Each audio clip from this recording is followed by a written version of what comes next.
Es una bendición poder adentrarnos juntos en la palabra de Dios.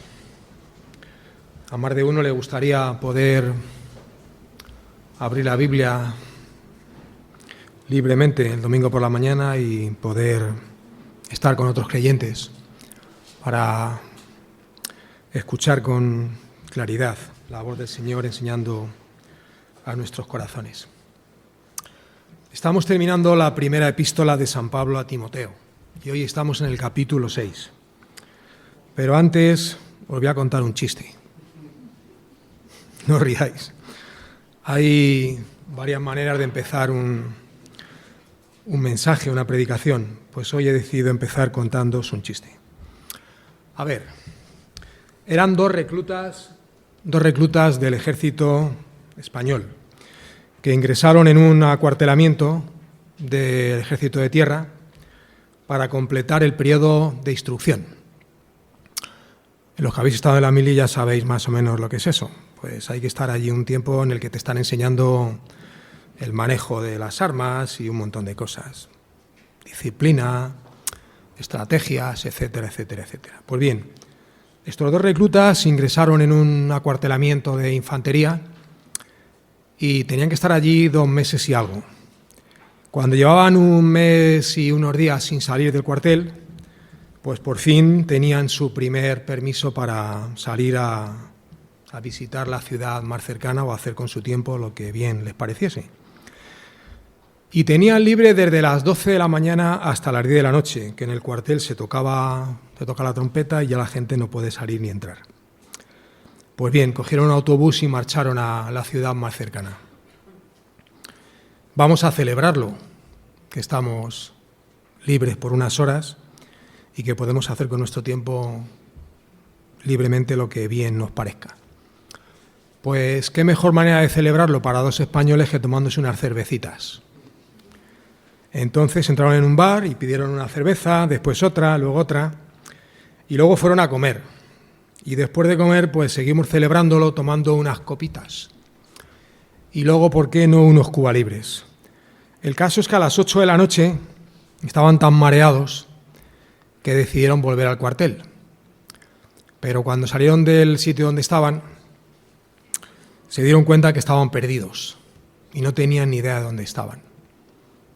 Empezaron a preocuparse y a caminar sin rumbo por aquellas calles, y allá a lo lejos vieron que venía un hombre hacia ellos. Se acercaron a él, vamos a preguntarle. Y uno de los soldados le dice: oye, ¿tú sabes cómo se va al cuartel de infantería?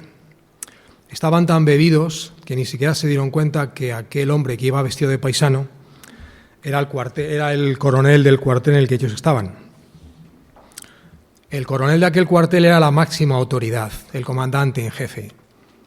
Alguien a quien 2 soldados, 2 reclutillas no pueden dirigirse así como así, y menos aún de esa manera. Oye, a un coronel hay que tratarle con un tratamiento muy específico. Hay que tratarle de usía. Yo estuve en el ejército 15 meses y solamente una vez me tuve que dirigir a un coronel y me temblaban las piernas. Y claro, le dije: a la orden de usía, mi coronel, sin novedad. Me saludó y se marchó. Pues aquellos 2 insensatos: oye, ¿sabes cómo se va al cuartel?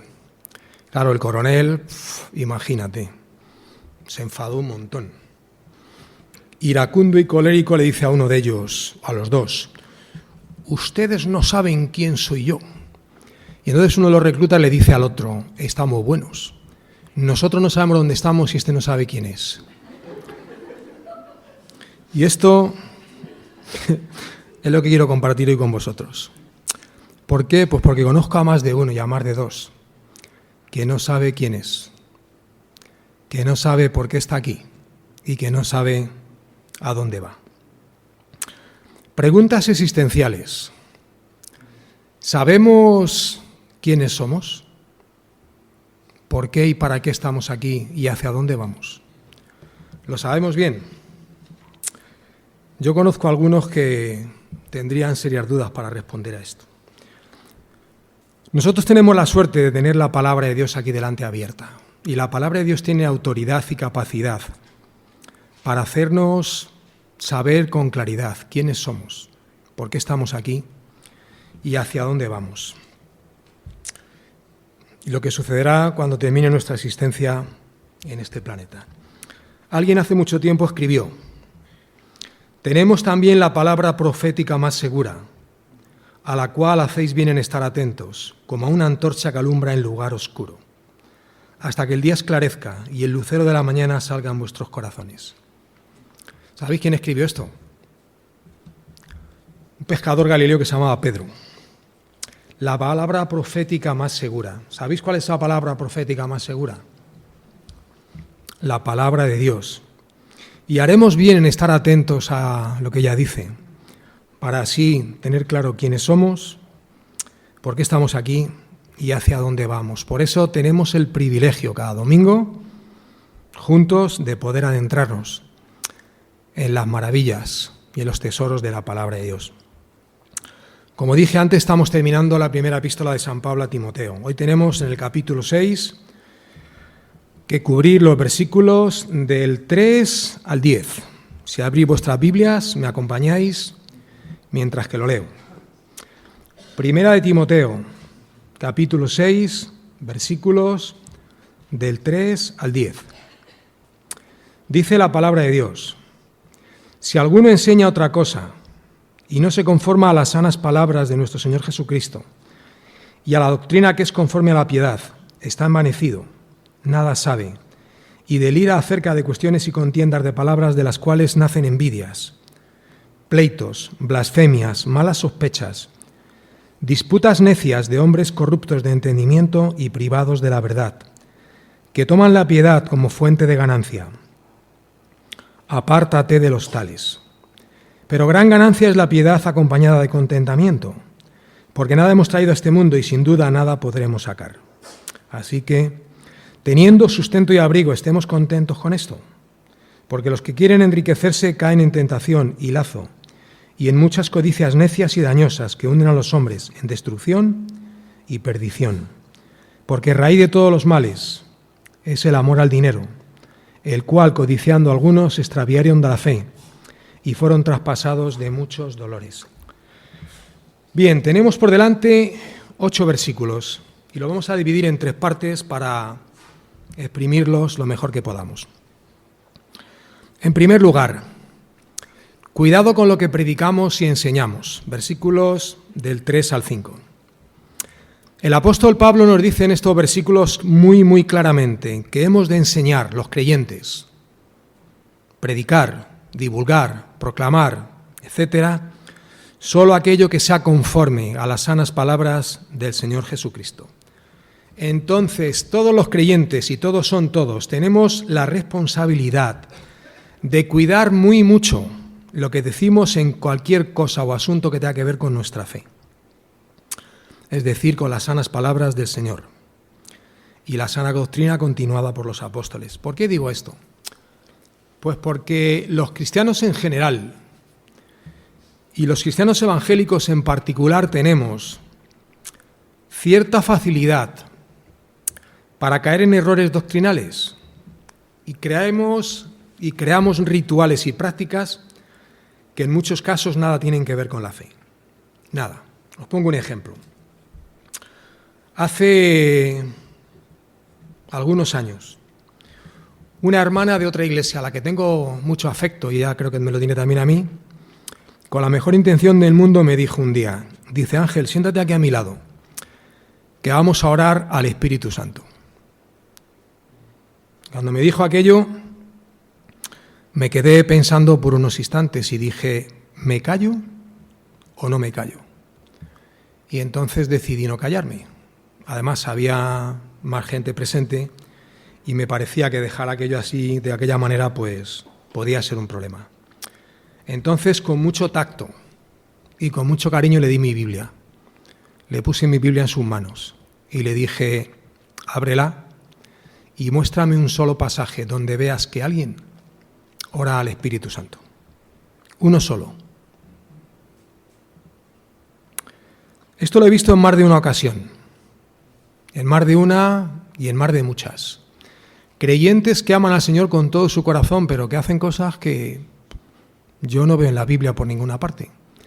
Me imagino que alguien se lo habrá enseñado, pero no está bien. Y solo hay que acudir a la palabra profética más segura para saber si algo está bien o no está bien. Para ver si eso que estamos haciendo es correcto o no es correcto. Para ver si se ajusta a la sana doctrina, a las sanas palabras del Señor o no. Y hablando de oración, pues acudimos a Mateo 5 y a Lucas capítulo 11. Dos pasajes en los que el Señor enseñó a sus discípulos a orar. Le dijeron: Señor, Maestro, enséñanos a orar. Y en las dos ocasiones el Señor dijo lo mismo. Cuando oréis, decid: Padre nuestro. Padre nuestro. Entonces, ¿a quién han de ir dirigidas las oraciones de los creyentes? A Dios Padre. Otra cosa es que yo esté alabando a Dios y dé gracias al Padre, al Hijo y al Espíritu Santo. Pero cuando un creyente ora, debe de decir lo que el Señor le dijo. Así debéis decir: Padre nuestro. Por tanto, nuestras oraciones han de ir dirigidas a Dios Padre. La mala doctrina, la mala enseñanza y la mala interpretación de algunos textos son la causa de muchos conflictos que nos toca vivir en nuestras vidas y en nuestras iglesias. Una de las causas, hay otras, como no puede ser de otra manera: el orgullo, la soberbia, el egoísmo, el pecado de cualquier tipo, etcétera, etcétera, etcétera, la envidia y otros muchos. El apóstol Pablo en este pasaje dice claramente: si alguno enseña otra cosa, está envanecido, nada sabe y delira. Qué curioso. Han pasado 2000 años desde que el apóstol Pablo escribió esto. Y parece que fue escrito hace unos meses pensando en algunas personas pues que todos nosotros nos hemos tenido que cruzar con ellos. Es alucinante que el apóstol Pablo escribiera de una cosa que se estaba dando hace 2000 años y 2000 años después sigamos con las mismas cosas. Algunos con los que yo me he cruzado creen estar en posesión de grandes verdades, por no decir de todas las verdades, y muestran con su actitud que están envanecidos y saben poco. Otros pretenden ser grandes maestros y enseñarnos a todos, pues muestran con el ejemplo de sus vidas que nada saben, saben bastante poco. Y otros que pretenden ser ejemplo para los creyentes, con su lucidez y sobriedad, muestran con sus testimonios que deliran, dice el apóstol Pablo. Repito lo que dije antes, por eso es tan importante que conozcamos la palabra de Dios en profundidad.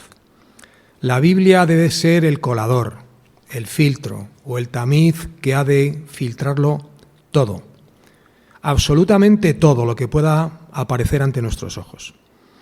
Alguien escribió hace muchos años: examinadlo todo y retened lo bueno, y todo es todo.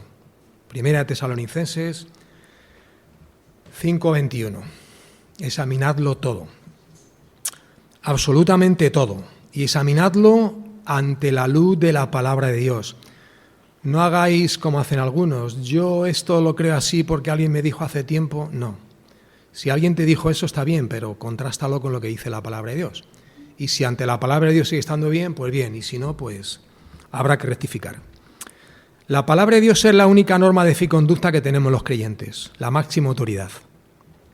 Es la luz que ha de iluminar nuestras vidas, porque lámpara es a mis pies tu palabra y lumbrera mi camino. Y para que ilumine nuestro caminar, hemos de profundizar en ella. Hay que predicar todo el consejo de Dios. A mí esto me produce cierta tristeza, porque yo me siento muy orgulloso de ser protestante. Lo digo como es.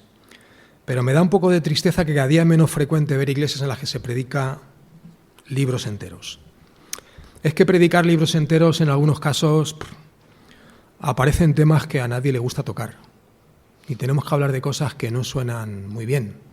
Hay que hablar de pecado y del infierno y del diablo y de los demonios y de la maldad de los seres humanos, etcétera, etcétera, etcétera. Pero es que hay que predicar lo que dice la palabra de Dios. Todo, absolutamente todo. Desde Génesis hasta Apocalipsis, todos los libros han de ser predicados, enseñados y estudiados. Y todo, absolutamente todo es palabra de Dios. El que diga lo contrario delira. Está envanecido y no tiene ni idea de lo que está diciendo. ¿Quiénes son algunos de estos para decir qué libros de la Biblia son inspirados por Dios y qué libros no son inspirados por Dios? Qué pena. Todo, desde la primera palabra del Génesis hasta la última palabra del Apocalipsis, todo es palabra inspirada por Dios. Útil para enseñar, para reprender y para corregir y para instruir en justicia. Y claro, es que yo tengo que reprender o corregir a alguien. Pues es posible que te encuentres con alguien que está diciendo alguna cosa que no es conforme a las sanas palabras del Señor y hay que decirle, hermano, eso no es así. Y claro, no digamos si te encuentras con alguno que está envanecido, que no sabe nada o que delira. Una cosa que suena muy mal, suena fatal lo que voy a decir, pero alguien tiene que decirlo. Y en este día me ha tocado decirlo a mí.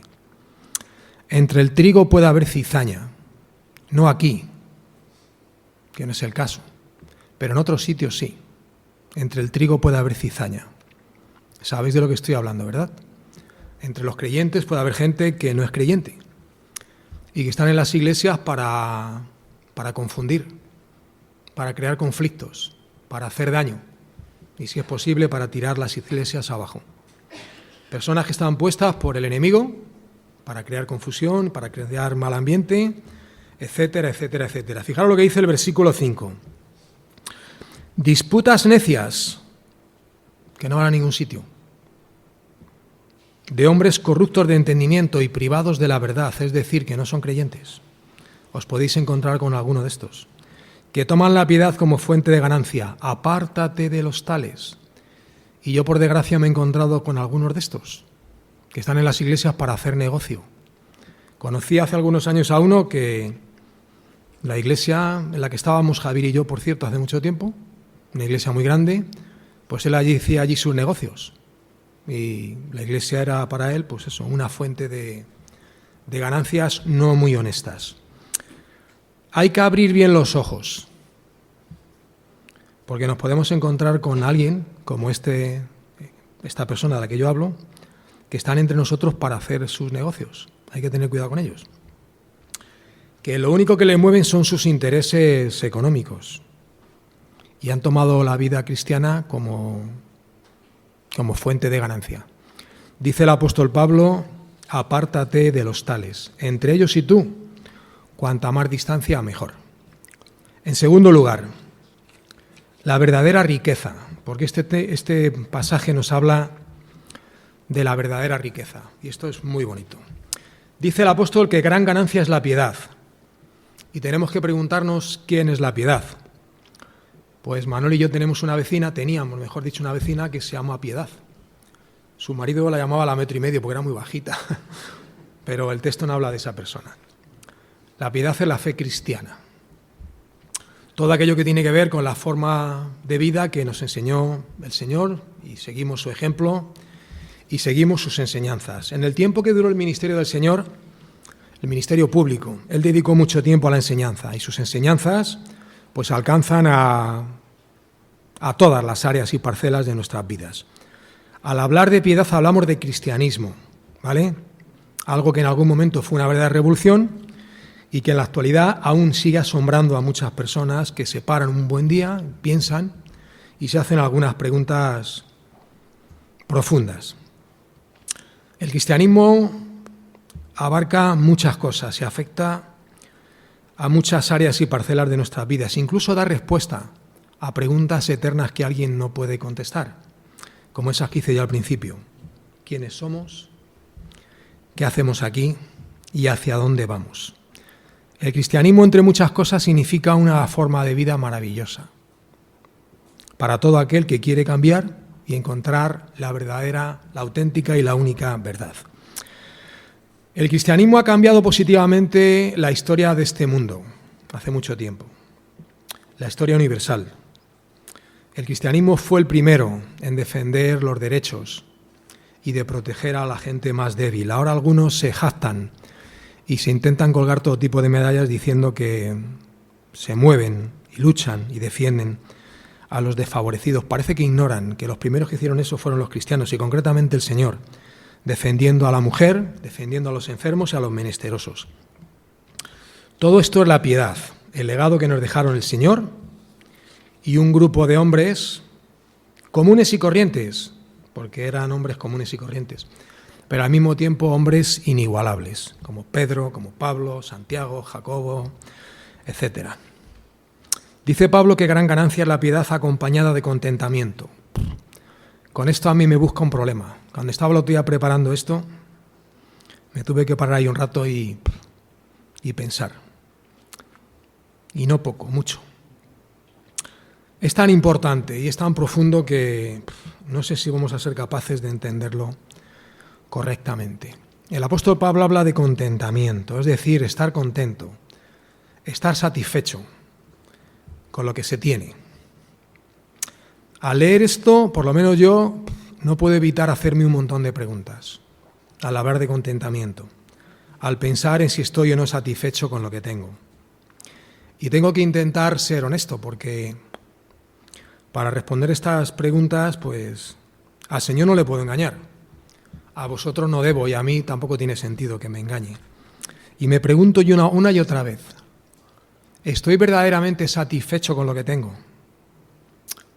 ¿Estamos de verdad satisfechos con las cosas que tenemos? En este mundo que vivimos esto es muy complicado, ¿eh? Hablo por mí mismo. Es muy, muy complicado estar satisfecho con lo que tengo.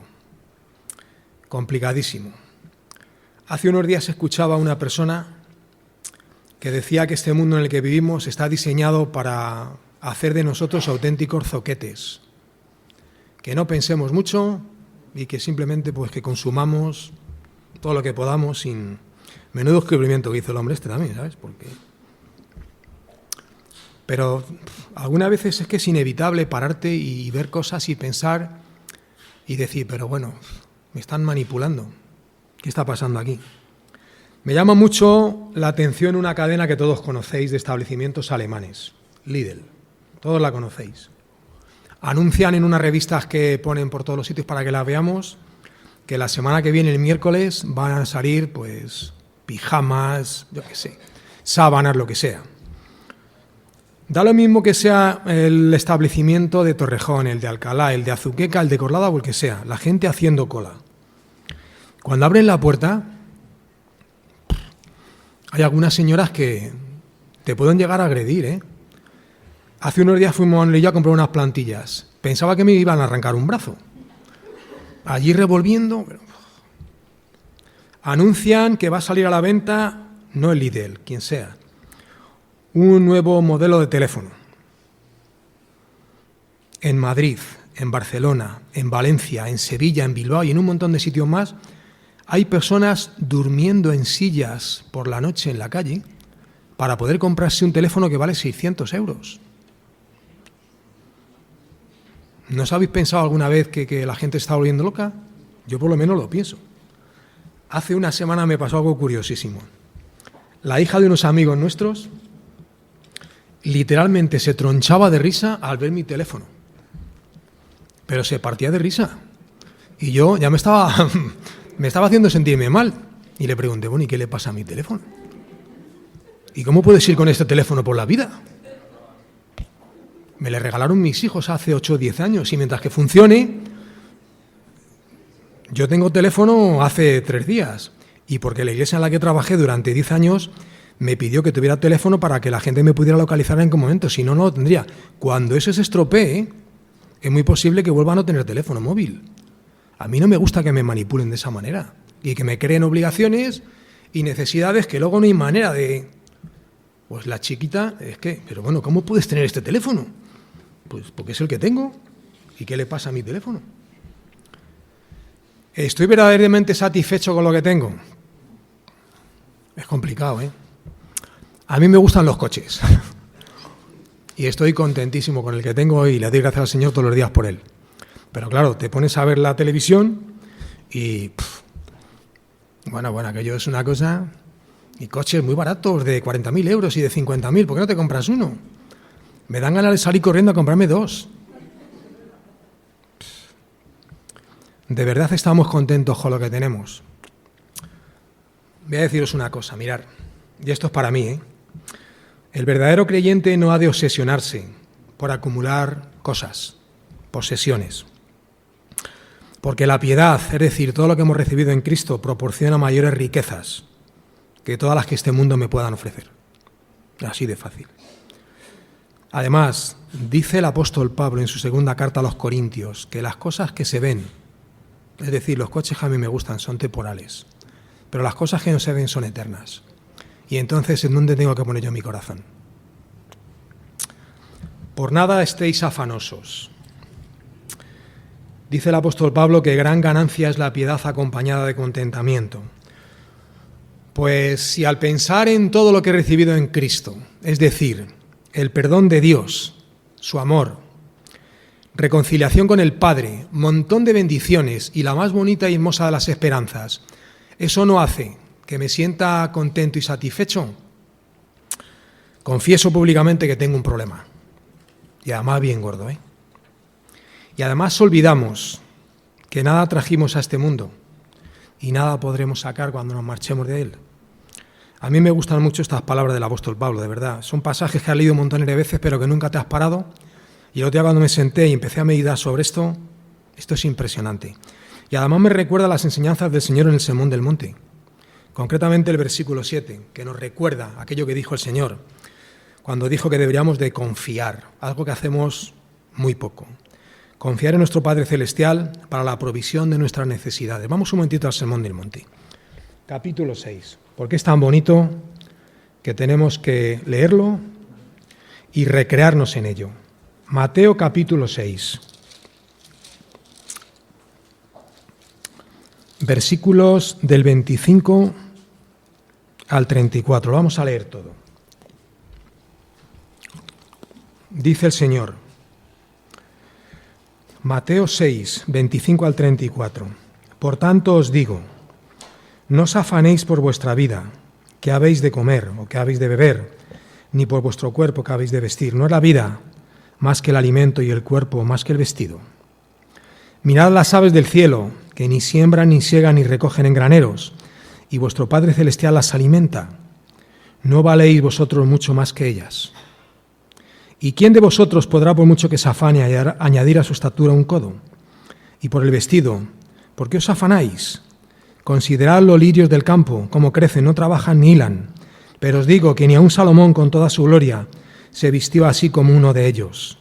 Y si la hierba del campo, que hoy es y mañana será, se echa en el fuego, Dios la viste así, ¿no hará mucho más a vosotros, hombres de poca fe? No os afanéis, pues, diciendo qué comeremos, o qué beberemos, o qué vestiremos, porque los gentiles buscan todas estas cosas, pero vuestro Padre Celestial sabe que tenéis necesidad de todas estas cosas. Mas buscad primeramente el reino de Dios y su justicia, y todas estas cosas os serán añadidas. Así que no os afanéis por el día de mañana, porque el día de mañana traerá su afán. Basta cada día su propio mal. Qué bonito. No os afanéis. No perdáis la paz, no corráis por este mundo como pollo sin cabeza. Estaros tranquilos, confiando en el Señor, en su cuidado y vivir tranquila y reposadamente. Mirad, hay 3 veces en nuestras vidas en las que tenemos las manos completamente vacías. Cuando nacemos, cuando vamos ante el Señor y nos convertimos a Él, y cuando muramos. La palabra de Dios, aquí Pablo nos recuerda la primera y la última. Nada hemos traído a este mundo y sin duda nada podremos sacar. El contentamiento reside en estar satisfecho con lo que se tiene. Y dice Pablo que teniendo comida y abrigo. El abrigo tiene que ver con ir tapaditos y también con la casa, ¿eh? Estemos tranquilos, estemos satisfechos y estemos confiados. Y no nos dejemos manipular de la manera que nos manipulan el Lidl, el Corte Inglés, etcétera, etcétera, etcétera. Y en último lugar, el peligro de obsesionarse con las riquezas de este mundo. Versículos 9 al 10. El apóstol Pablo en estos versículos hace una advertencia solemne sobre la avaricia, sobre la codicia y las consecuencias de esas actitudes. Hay que tener cuidado al interpretar estas palabras de Pablo, porque una mala interpretación puede llevarnos a cometer el error de atribuir a Pablo cosas que él nunca dijo ni escribió. Y que yo sepa, Pablo nunca condenó el deseo como tal, ¿vale? El apóstol Pablo no era ningún estoico, era un cristiano de altísimo nivel. Y lo que condena en este texto no es tener cosas, sino el desear convulsivamente tenerlas. Es decir, la codicia, la avaricia y lo que nuestro amigo José Mota llama el ansia, que es lo que mueve a muchos, el ansia. Y cuanto más tengo, pues más necesito tener. Ojo con esto, la palabra de Dios no condena a nadie por ser rico, que es otra cosa que se ha divulgado por ahí y no es así. El Señor tenía algunos discípulos que no eran ricos, eran muy ricos, como José de Arimatea y Nicodemo, y eran tan fieles discípulos como los demás. No es pecado ser rico. El pecado es desear de manera compulsiva tener más y más y más. Y vivir angustiado día y noche con esa ansia de la que habla el José Mota. Y a ver qué puedo hacer para tener más y más. Y algunos no se contentan con lo que tienen nunca, por mucho que sea. Los que quieren enriquecerse son los que no se contentan con tener cubiertas las necesidades básicas, sino que necesitan de manera compulsiva más y más y más y más. Y esto entraña unos peligros tremendos y algunos pues sucumben en ese tipo de situaciones, viviendo de esa manera. El apóstol Pablo lo deja muy clarito. Los que quieren enriquecerse caen en tentación. Tener cuidado con las tentaciones, que son muy peligrosas. Desear enriquecerse conduce a algunos hombres a la tentación. Y para llegar a conseguir lo que quieren tener, pues no tienen ningún problema en emplear métodos de cualquier tipo, algunos deshonestos e incluso ilegales. Para algunas personas la codicia, la avaricia, llega a ser una cosa tan intensa que no se puede controlar. Domina sus vidas. Algunos dicen, cuando llega tal cantidad en el banco, pues paro. Y cuando llegan a esa cantidad, ¿por qué no le incrementamos un poquillo más? Y así. Y además, para conseguir lo que se quiere, pues se sigue bajando el listón moral y saltándose normas y leyes y haciendo cosas que los creyentes nunca tenemos que hacer. Hago la declaración de la renta y me van a devolver 1.000 euros. Pero si engaño en esto, en vez de 1.000 van a ser 1.300. Pues venga, y lo hago. Y luego me tiro 2 años sin dormir por la noche pensando que me pueden pillar y me van a poner la cara roja. Y no merece la pena. Un proverbio muy interesante, Proverbios 10:9. El que camina en integridad vive confiado, mas el que pervierte sus caminos será quebrantado. No hagas nada que no sea conforme a las sanas palabras del Señor y vive tranquilo. Porque si haces algo que no está bien, más tarde o más temprano te van a quebrantar, te van a pillar. Quedaros con este proverbio. El que camina en integridad, anda, vive confiado. El que pervierte sus caminos será quebrantado. El amor a la riqueza no es bueno. El amor al dinero no es bueno. Tened cuidado en qué y cómo ponéis vuestro corazón y vuestros anhelos. Ahora, repito lo que dije antes, el dinero no es malo. Las riquezas no son malas, lo que es malo es el deseo compulsivo e incontrolado y desordenado de tener más y más y más y nunca estar contento con lo que tengo. Ser una persona insatisfecha que cuando tiene una cosa, pues quiere tener otra. Tienes un coche bonito, pero quieres tener otro mucho más bonito.